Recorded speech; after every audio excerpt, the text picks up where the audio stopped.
Welcome back to ClearTask. Today we're looking at a quick and easy way to insert an image like a company logo into the footer of your Microsoft Word document. First, open your document and head up to the Insert tab on the top ribbon. Look for the header and footer section. Click on Footer and then select Edit Footer at the bottom of the drop-down menu. Your footer area is now active. Next, you'll want to add your image. With the footer still active, go back to the Insert tab, click on Pictures and select this device. Browse your computer for the logo or image you want to use, select it, and click Insert.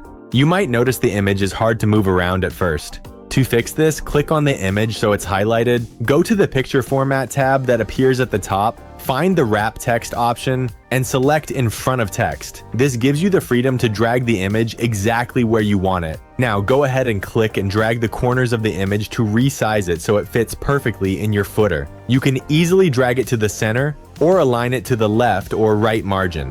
Once you are happy with how it looks, look up at the Header and Footer tab and click the Close Header and Footer button. Your image is now locked into the footer and will appear on every page of your document. If you found this tutorial helpful, be sure to subscribe to ClearTask for more simple tech guides. Thanks for watching.